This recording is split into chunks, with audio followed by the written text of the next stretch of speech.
Yo les gars, aujourd'hui je voulais vous faire une vidéo très courte par rapport à un site que j'ai découvert qui est absolument trop bien. C'est pas vrai, c'est moi qui l'ai créé, mais je vais vous en parler quand même. Un problème que je vois très régulièrement dans mon serveur ou dans d'autres serveurs Discord, c'est qu'en fait les gens ont tendance à mal s'estimer au niveau de montage. Soit ils mettent un prix beaucoup trop faible, et c'est ce qui arrive généralement, soit un prix beaucoup trop élevé. Et dans le premier cas trop faible, bah tu te fais sous-payer alors que tu passes plein de temps dessus. Et dans l'autre cas, bah ton client il veut juste partir. Et du coup en fait ce site c'est un estimateur qui va prendre en compte différents facteurs qui va te donner que tu remplis, et ça permet de savoir un peu quel prix tu dois facturer. Alors ça marche sur à peu près tous les montages vidéo, mais c'est un peu plus pour tout ce qui est YouTube. Dans tout concept en général, ça peut aller des gros concepts, du gaming, etc. On va voir ça. Alors c'est une estimation très rapide qui se déroule en moins d'une minute. On clique sur commencer l'estimation dès maintenant. On va partir un peu sur le principe que c'est juste un let's play. Ici on peut rentrer la durée des rushs bruts, donc en gros par exemple là on va mettre 60 minutes pour 1 heure. Ensuite la durée de la vidéo finale. Tu peux demander à ton client un peu combien de temps il veut que sa vidéo dure. Il veut quelque chose de 10 minutes, 15 minutes, 20 minutes, etc.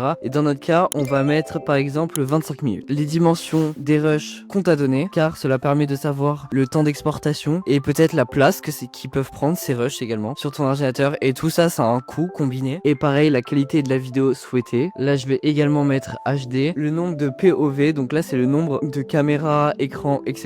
Tu sais, sur des vidéos un peu professionnelles, notamment des grands concepts, il y a genre 3 caméras, 4 caméras, etc. La plupart du contenu qu'on trouve encore aujourd'hui est d'une caméra, mais si tu te professionnalises et que tu fais des concepts de plus en plus gros, il y a de plus en plus de caméras, et ça faut souvent switcher, c'est assez complexe et du coup à prendre en compte également. Moi je vais dire qu'il y en a qu'une. L'étalonnage, ça c'est quelque chose à également prendre en compte. On verra après dans la question suivante la complexité, mais l'étalonnage je l'ai mis après. C'est toutes les corrections et les ajustements de couleurs qu'il faudra mettre. Alors il y a deux manières de modifier les couleurs. Soit tu fais juste de la correction colorimétrique, c'est-à-dire tu modifies un petit peu les couleurs, c'est plus léger, mais c'est surtout en général quand tu passes d'un rush en RAW et que tu vas le mettre avec des couleurs plus réelles. Il y a également l'étalonnage complet, qui là où tu crées un style, une ambiance, etc. Ça c'est plus pour les gros concepts, les trucs à thème, etc. qu'en général c'est utilisé, mais la plupart du temps c'est aucun. Ensuite là on passe sur la complexité, c'est la question où laquelle il faut bien pas se foirer. Alors tu peux voir qu'ici il y a un petit slider et tu peux mettre la complexité que tu évalues toi-même de 1 à 10. Par exemple dans le cas de, imaginons ça va être un let's play, on va plutôt tourner sur du 1, 2,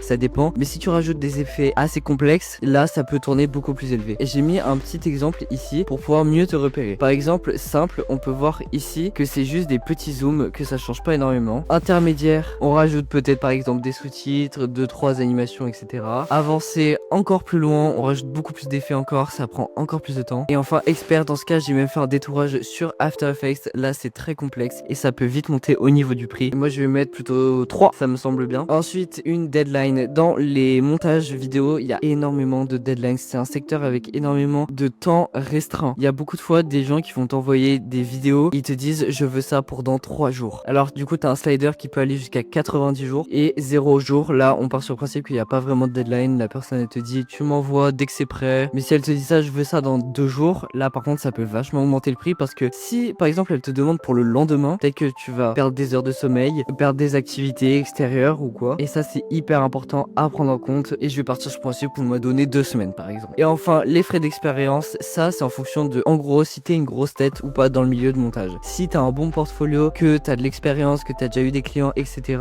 tu peux te permettre de mettre ça plus élevé. Mais si c'est les premières fois où tu fais du montage, t'as peut-être fait 2-3 fois des montages par exemple sur le pack de montage que je te mets en description, du coup t'as un petit niveau, etc., mais c'est pas grandiose. Moi je vais partir sur ce principe que je suis 125, c'est-à-dire j'ai un petit peu d'expérience, ça va, je m'y connais, mais je suis pas une grande tête non plus. Et ensuite tu cliques sur estimer et hop là on a le prix, on a un petit tableau sur comment tout a été influencé. Par exemple on peut voir ici que mes 2 semaines ça revient à 3 € plus cher, et donc tout ça coûtera 128 €. Pour la plupart des gens ça paraît très élevé, mais sachez que le montage c'est quelque chose de très chronophage et qui a vraiment un coût. Alors n'ayez pas peur de facturer cher, c'est normal malheureusement. Et on a également ici le temps estimé. Là on est sur du 128 € 19 heures, ça prend quand même beaucoup de temps, et au final le taux horaire il est pas si élevé que ça. Et il est pas si élevé dans ce cas là parce que j'ai que 25% de frais d'expérience. Mais également tu peux exporter en Excel, ça c'est une fonctionnalité premium, et tu peux mettre ça dans Excel mais également dans Google Sheets. Et là t'as un petit tableau complet avec tout dedans, et mais également le temps estimé, etc.